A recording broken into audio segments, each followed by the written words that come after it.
내 형제들아 너희가 여러 가지 시험을 당하거든 온전히 기쁘게 여기라. 이는 너희 믿음의 시련이 인내를 만들어내는 줄을 너희가 알미라. 인내를 온전히 이루라. 이는 너희로 온전하고 구비하여 조금도 부족함이 없게 하려 함이라. 아멘. 찬양하겠습니다. 이번 한 주간은 이제 고난 주간입니다. 예수님의 십자가의 고난을 특별히 기억하고 또 그 의미를 새기는 그런 기간입니다. 예수님의 고난에 대한 얘기는 우리가 이것을 생각하는 것은 그리스도의 고난은 또한 우리의 삶에도 이런 여러 가지 어려움이 있다는 거죠. 그래서 기독교란 이 종교는 그를 불러 구원을 얻은 사람들에게 단지 어떤 좋은 약속 또 평화로운 것 이런 것을 말할 뿐 아니라 어떻게 보면 그리스도란 이분을 따르는 사람들, 다시 말하면 그분을 따라 살아가게 될 때 그에게 그리스도와 같은 고난이 있을 것임을 말하는 것이 기독교란 종교가 가진 가장 중요한 특징 중에 하나입니다. 그래서 실제로 기독교란 종교는 그래 인기가 있는 종교는 아니죠.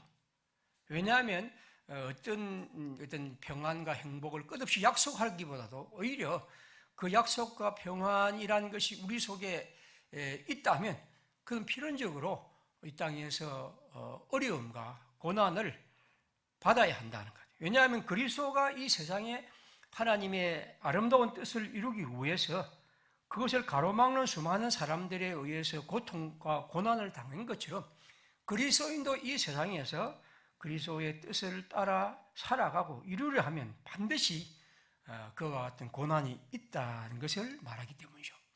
그래서 저는 한 번씩 진정으로 우리가 이 그리스도를 믿는 것이 이런 고난이란 십자가란 의미를 단지 목걸이로 우리에게 있는 것이 아니라 우리의 삶에 언제나 살아 있어야 할 그런 것으로 얼마나 우리가 생각하고 있는지를 때로는 묻기도 합니다. 디모데후서 3장 12절에 바울은 말합니다. 무릇 그리스도 예수 안에서 경건하게 살고자 하는 자는 박해를 받으리라. 그리스도 예수 안에서 그 신앙, 그 말씀을 따라 살아가게 될 때 그에게는 행복과 기쁨과 혹은 많은 유익보다도 오히려 박해와 어려움이 있을 것이다. 반드시 그럴 것이라. 그렇게 말합니다. 그래서 요한 1서에 보면 요한은 말합니다. 형제들아, 세상 사람들이 여러분을 미워해도 이상히 여기고 놀라지 마십시오. 왜냐하면 그것은 세상의 사람들은 그리스도에 대해서 생각지 않고 말씀과 관계없는 이런 사람들은 우리가 그리스도를 따라 살아가게 될 때 우리를 미워할 것이고 그럴 때 여러분들은 놀라거나 이상해지지 마십시오. 왜냐하면 그것은 우리의 삶에 반드시 일어날 일이라는 것이죠. 아무튼 이 고난주간은 우리로 하여금 지금까지 이 세상에서 살아가면서 우리 마음에 기본적으로 이게 행복이다, 저게 좋은 것이다 하고 생각하는 것들을 뒤집어 엎어요. 우리가 진정으로 그리스도를 따라 살아가는 것이 무엇인지를 생각하고 그것을 새기는 날, 그런 것이 특별히 고난주간의 중요한 의미입니다. 그런 가운데서 제가 요즘 좋아하는 구절은 오늘 2절에 있는 말씀입니다. 형제들은 너희가 여러 가지 시험을 당하거든 온전히 기쁘게 여기라. 여기 시험, 고난, 어려움, 시련을 말하죠. 이런 여러 가지 시련을 당하거든 온전히 기쁘게 여기라. 이 말은 이제 우리가 그런 고난과 어려움, 그리스도를 따라 살아갈 때 받는 고난과 어려움이 우리에게 있을 때에 그것은 필연적으로 우리에게 오는데 그것을 향하여 온전히 기쁘게 여기라. 여러분, 고난이 왔을 때 그것을 기쁘게 여긴다는 것은 굉장히 어려운 일이고 어떻게 보면 놀라운 말입니다. 그렇게 해야 한다는 것은 몰라도 그것을 아예 기쁘게 여기라고 사도는 그렇게 말합니다. 1장 1절에 보면 하나님과 주 예수 그리스도의 종 야고보는 흩어져 있는 12지파에게 문안하노라. 물론 여기서 흩어져 있는 12지파는 일반적으로 디아스포라라고 하는 것처럼 수많은 하나님의 사람들이 각 나라에 흩어져 살아가는 그런 난민과 같은 사람들입니다. 그래서 그들은 여러 가지 삶으로 이렇게 뭐 우리나라 사람들이 일본에 있고 미국에 있고 혹은 또 뭐 다른 나라 곳곳에 흩어져 있는 것처럼 유대인들은 옛날부터 그런 삶을 살았던 거죠. 특별히 그 가운데 그리스도를 믿는 사람들이 있었고 그런 어려움을 겪고 있는 사람들에게 야고보는 말합니다. 오늘 2절에 뭐라고 있습니까? 형제들아, 여러분들이 그리스도를 믿음으로 여러 가지 시험과 어려움을 당할 텐데 그걸 온전히 기쁘게 여기라고 말합니다. 기뻐하라. 근데 여러분, 이 성경 이런 것들이 단지 여기만 있는 것이 아니고 제가 성경을 보니까 너무나 많이 있습니다. 그러니까 시련을 만나거든 그것을 기쁘게 여기라는 거죠. 누가복음 6장 22절, 요즘 수요일에 누가복음을 강의하는데 다음 주일에 볼 부분입니다. 인자로 말미암아 너희 사람들이 너희를 미워하며 멀리하고 욕하고 너희 이름을 악하하여 버릴 때에는 너희에게 복이 있노라. 그날에 기뻐하고 뛰놀라. 하늘에서 너희의 상이 큽니다. 여기서는 아직 예수님은 우리가 이런 어려움을 당하고 버림을 당하고 이럴 어려울 때 여러분들이 그날에 기뻐하고 뛰어놀아라. 너무 좋은 일이다 라고 그렇게 말하는 거죠. 사도행전 5장 42절에 보면 실제로 사도들을 불러 사람들이 채찍질하여 예수의 이름으로 말하는 것을 금하고 놓으니 사도들은 그 이름을 위하여 능욕받는 일에, 예수의 이름을 위하여 능욕받고 고통받는 일에 합당한 자로 여기심을 기뻐하면서 공의합할 뿐 아니라, 여기 실제로 사람들은 그런 기쁨을 누렸다 하는 것이죠. 놀라운 언어를 조금 더 보겠습니다. 빌보스 2장 17절, 만일 너희 믿음의 재물과 섬김 후에 내가 나를 전제로 드릴지라도 나는 기뻐하고 너희 무리와 함께 기뻐하리라. 내가 여러분들이 하나님을 믿는 믿음과 그 올바른 삶에 살아가기 위해서는 내가 내 자신을 제물로 드려서 내가 다 사라져 없어 버릴지라도 나는 기쁘고 또 기뻐한다. 1장 18절입니다. 무엇이나 거칠에나 하나 참으로 하나 무슨 방도로 하든지 전파되는 것은 그리스도니 나는 기뻐하고 또한 기뻐하리라. 복음으로 감옥에 갇혀 있는 바울이 이 일 때문에 사람들이 예수를 더 믿게 된다고 하는 말을 듣고 나는 기쁘고 또 기뻐한다고 말합니다. 고린도후서 20장 10절이죠. 그러므로 내가 그리스도를 위하여 약한 것들과 능욕과 궁핍과 박해와 곤고를 기뻐하노니 이는 내가 약한 그때에 강하다. 히브리서는 말합니다. 너희가 갇힌 자를 동정하고 너희 소유를 빼앗기는 것도 기쁘게 당한 것은 더 낫고 영구한 소유가 있습니다.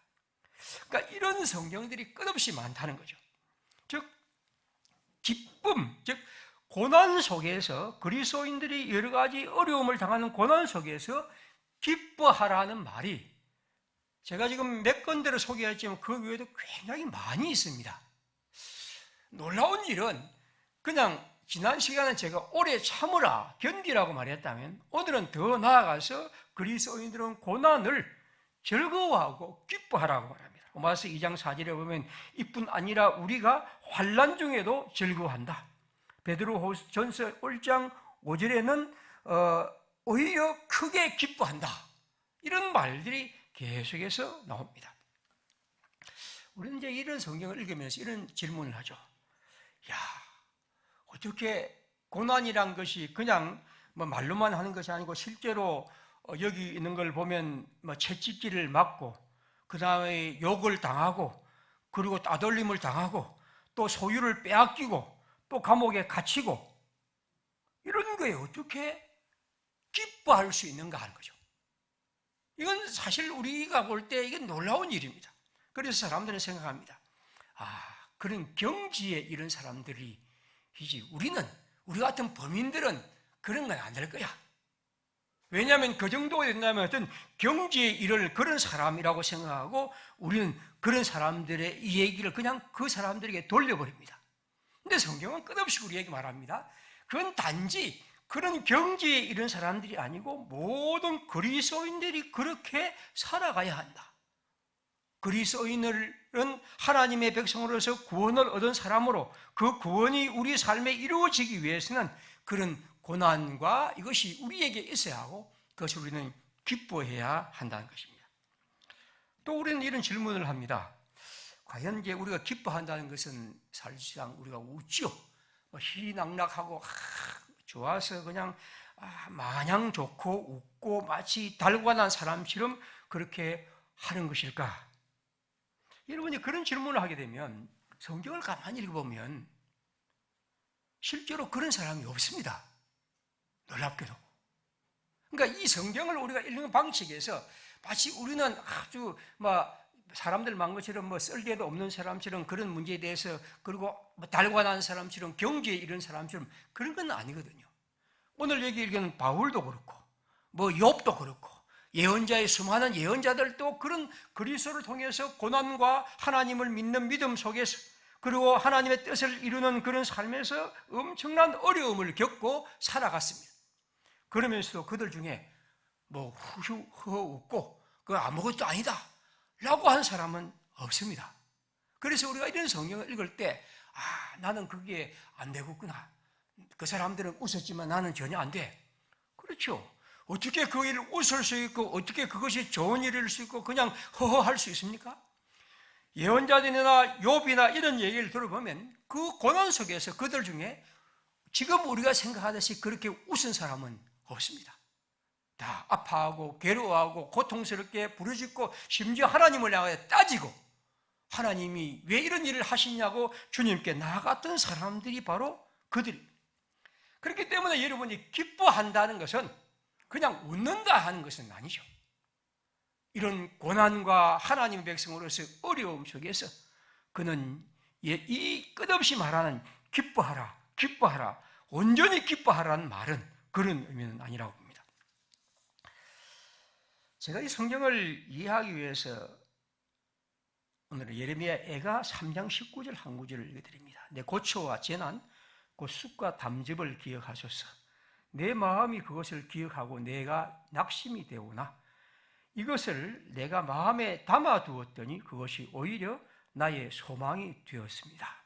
예레미야 애가는 예루살렘이 바벨론에 의해서 패망하고 폐허가 된 예루살렘 앞에서 이 무명의 예레미야의 제자라고 본 사람이 지은 아주 고통스러운 시입니다. 거기 보면 끝없이 이 예레미야 애가는 그런 아픔을 계속 노래하는 시인데, 그런데 여기 가운데 가면 이런 말이 있거든요. 오늘 읽은 성경입니다. 내 고초와 재난과 쑥과 담즙은 자기 자신의 고난이기도 하고 그 민족과 역사에 대한 그런 아픔이고, 그래서 그것을 기억할 때 낙심이 되는데 21절입니다. 이것을 내가 내 마음에 담아두었더니 그것이 오히려 나의 소망이 되었습니다. 이 절망이 내게 소망이 되는데 그게 뭐냐면 이것을 내가 내 마음에 담아두었다.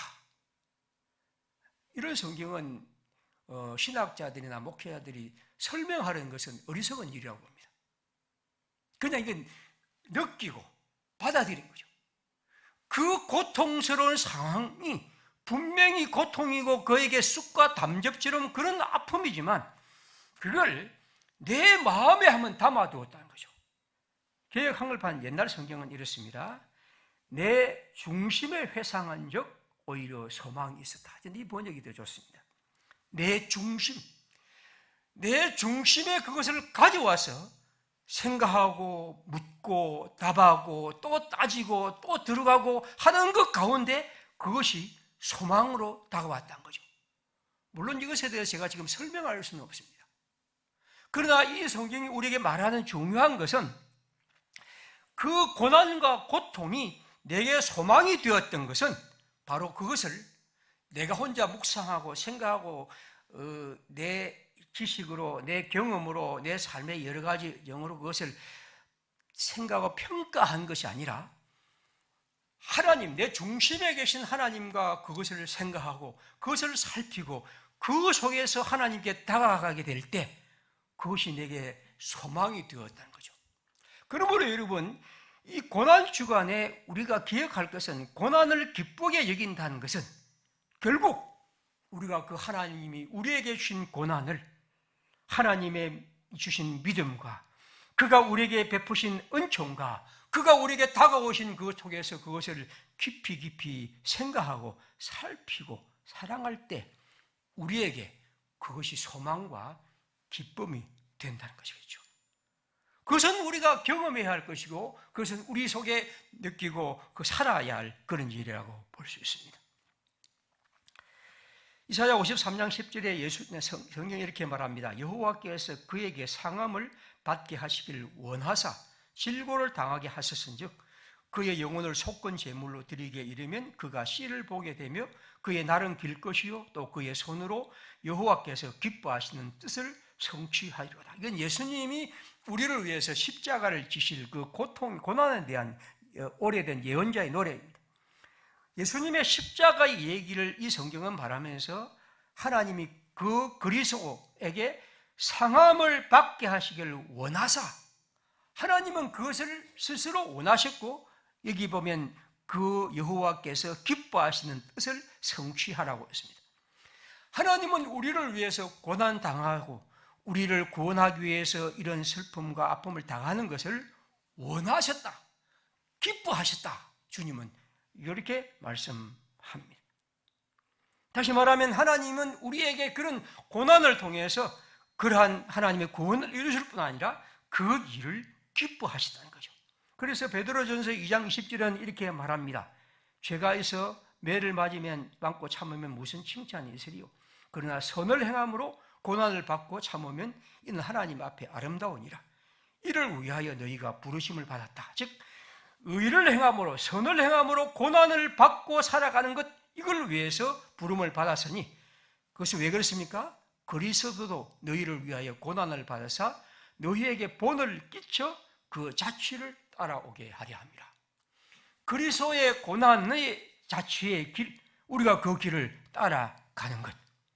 그러므로 오늘 이 성경이 우리에게 여러 가지 시험을 당하거든 온전히 기쁘게 여기라는 것은 어떤 달관의 경지, 아주 초월적인 그런 힘을 우리에게 말하는 것이 아니라 우리가 다 같이 이 땅에 이런 여러 가지 하나님의 백성으로 살아가는 삶에서 당한 고난을 바르게, 기쁘게 감당하고 그것을 맞아들이라는 것이겠죠.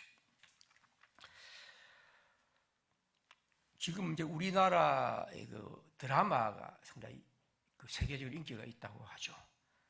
그 드라마가 지금 파친코란 드라마라고 합니다. 파친코의 첫 문장은 이렇게 시작합니다. 역사는 우리를 망쳐놨지만 그래도 상관없다. 우리 공교롭게도 우리 책 나눔에서 한 5달 전인가 이 책을 읽었습니다. 저는 이 책을 몰랐는데 우리 중에 한 분이 이제 이 책을 다 좋다고 한번 읽어보자고 해서 읽고 한번 나눈 적이 있습니다. 아마 제일 그 한국인 그리고 이제 미국에 살고 이런 사람들의 얘기인데 저는 드라마를 아직 보지도 못했지만 어쨌든 그 책의 첫 문장이 이렇게 시작합니다. 역사는 우리를 망쳐놨지만 그래도 상관없다. 아니, 역사가 우리를 망쳐놨으면 사실 그 사람이 살아간 삶의 그 고통스러운 여정, 저는 참 그 책을 읽으면서 이 제일 한국인들의 그 삶이 참 상상 이상의 아픔이겠다는 생각을 갖게 되는데, 어떻게 보면 그 사람들이 그렇게 일본을 흘러가고 미국으로 가고 이런 사람들에게 따돌림을 받고 결국에서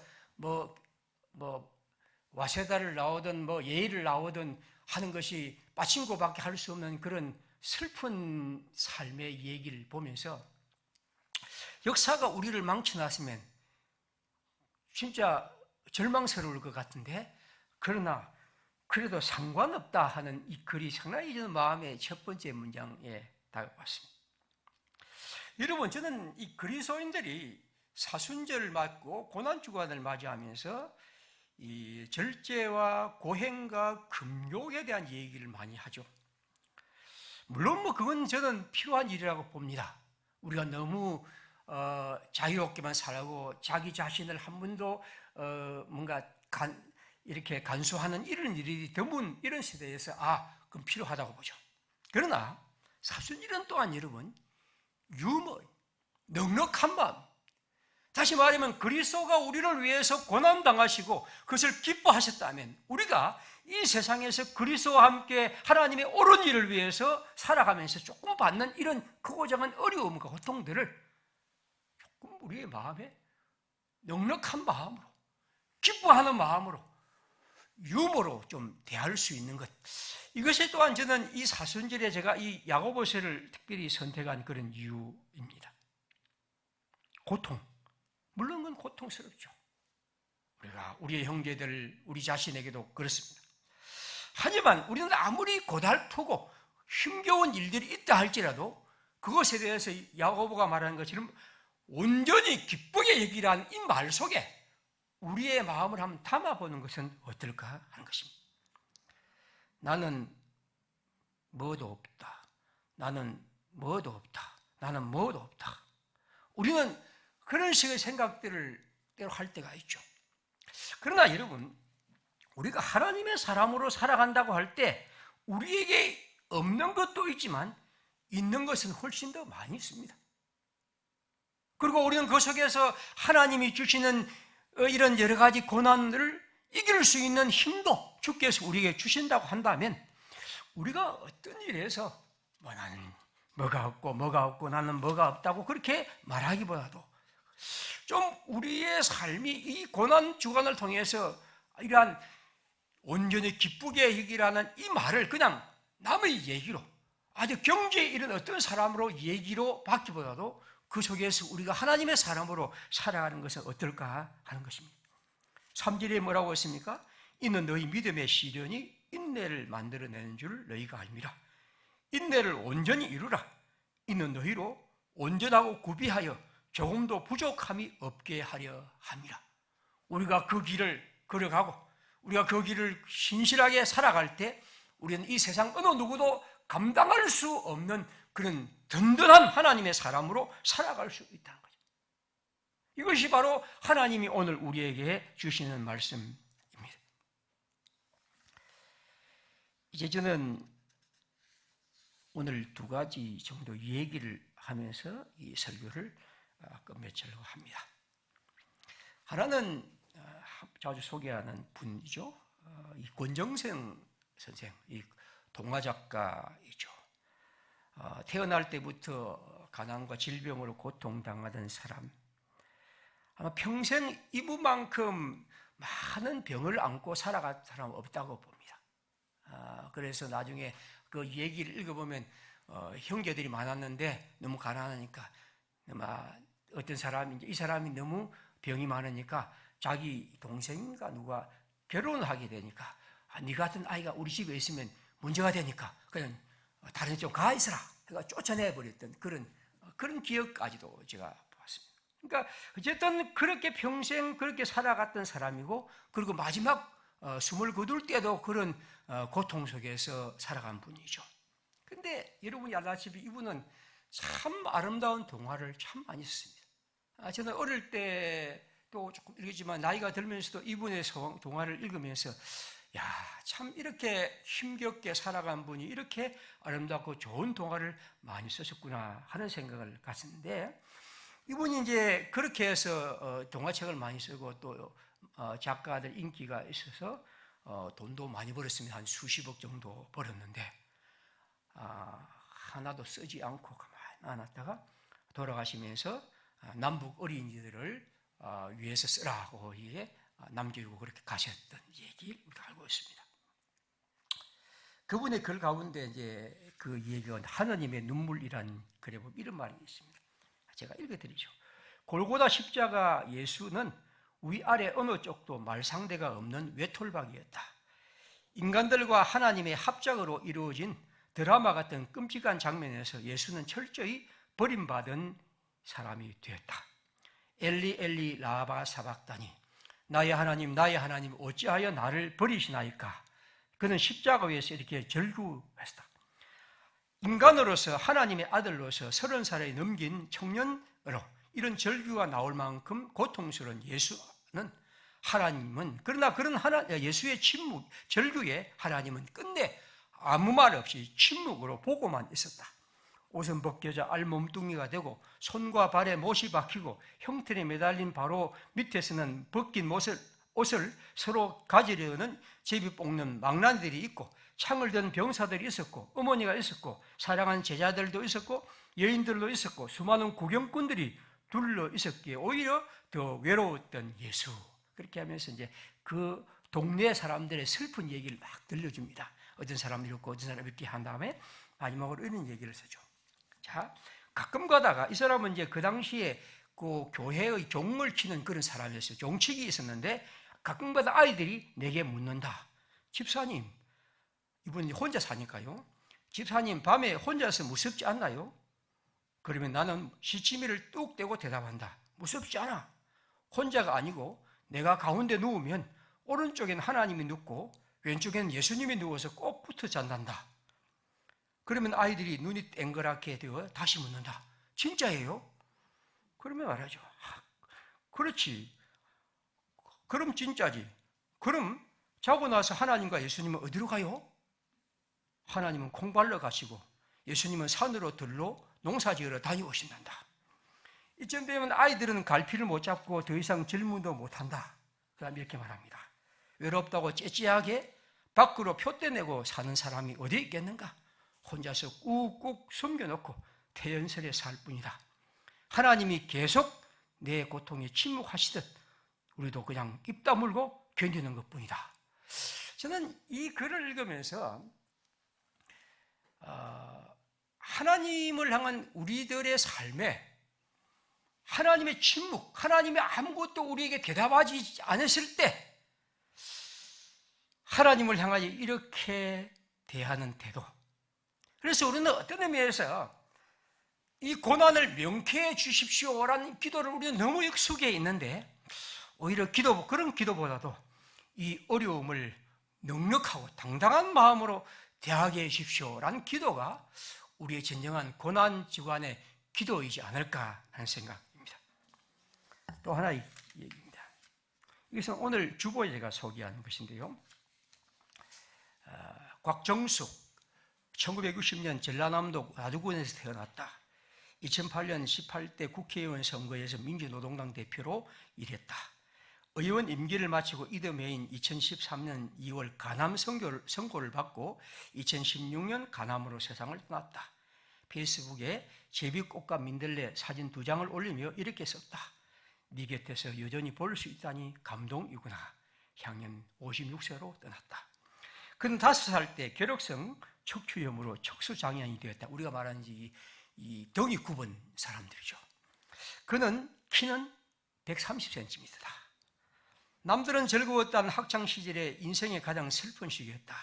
공부를 잘했지만 건강 때문에 고등학교에 다닐 수 없었고 그래서 광주의 보통 통신고등학교에 그리고 광주대학교를 석사를 마쳤다. 20대 후반에 장애인 인권단체와 실로암 사람들이 활동하면서 인권운동에 뛰어들었고 그리고 이러이러한 단체의 대표도 했다. 인권복지와 보편적 복지 평등 세상 행복한 대한민국을 그렇게 주장하고 국회의원 4년 내내 장애인 활동 보조 서비스 이 24시간 확대를 주장했다. 그가 발의한 여러 법안이 있었고 이러이러한 법안들이 다 제정되고 통과되고 그러나 어떤 것은 아쉽게 통과되지 못했다. 장애인 인권 외에 의료 민영화 저지를 위해 노력했고 쌍용차, 용산 참사 등 고통받는 이들의 현장에 함께했다. 국회의원 3년 연속 입법정책 우수상을 받았고 공동선 의정활동상, 대한민국 반부패 청렴대상, 거짓말 안 하는 정치인 등 다수의 상을 받았다. 정치는 사랑이다. 어렵고 힘겨운 사람들, 약하고 소외된 사람들을 사랑하는 마음으로 정치해야 한다. 사랑이 없는 정치는 정치가 아니라고 생각한다. 그리고 슬퍼하지 마세요 라는 유서를 남기고 눈을 감았다. 이제 마지막 제가 하나 알려드리죠. 마지막 하나 알려드립니다. 20살 때 일어난 일입니다. 그가 20살 때 기독교를 만나면서 하나님이 내게도 목적이 있어서 자신을 이 세상에 보냈다는 것을 알고 진정한 자유를 얻었다고 하죠. 나 같은 이런 척수장애인 그러나 여기에도 하나님의 목적이 있다는 것을 알고 드디어 자유를 얻었다는 거죠.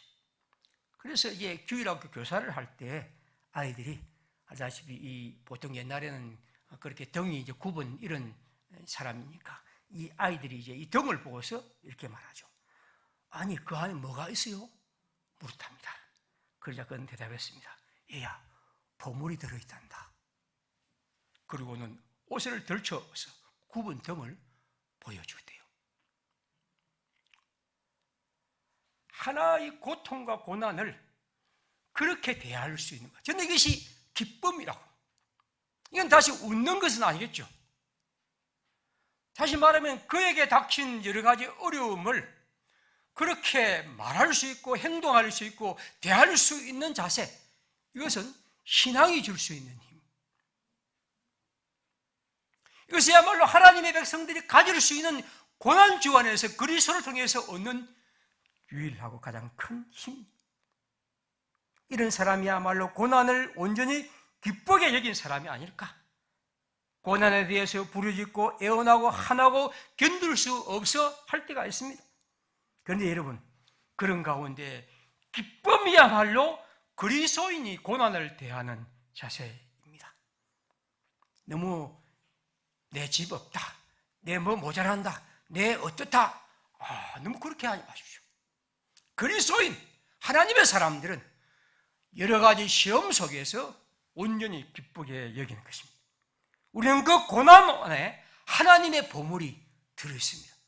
우리는 그 보물을 캐내고 그 보물 속에서 하나님의 값진 것으로 이 땅에 살아가는 진정한 부유한 사람들이죠. 마지막으로 아일랜드의 전통 기도문, 언젠가 소개했지만 참 좋은 기도문이라서 마지막 소개하죠. 언젠가 두 손으로 할 일이 있기를. 이 사람들은 서로 이렇게 기도를 했답니다. 언제나 지갑에 동전 한 푼은 들어있기를, 언제나 유리창에 햇빛이 비춰들기를, 비온 뒤에는 꼭 무지개가 뜨기를, 언제나 벗의 손길이 가까이 머물기를, 하나님의 가슴 한가득 채워지는 기쁨을 누리며 힘내기를. 이분들은 이런 기도를 서로 하면서 이 시대를 견뎌냈다고 말하죠. 하나님의 사람들에게 이 고난 주간에 이런 하나님의 은총이 임하기를 빕니다. 기도하겠습니다. 우리 모두 하나님의 백성들로 이 땅을 살아가는데 오늘 야고보가 흩어져 사는 12지파들에게 또 이 땅의 하나님의 사람들에게 너희가 여러 가지 시련을 만나거든 온전히 기쁘게 여기라고 하는 이 기쁨, 이것이 우리의 마음에 채워지기를 바랍니다. 기도하겠습니다.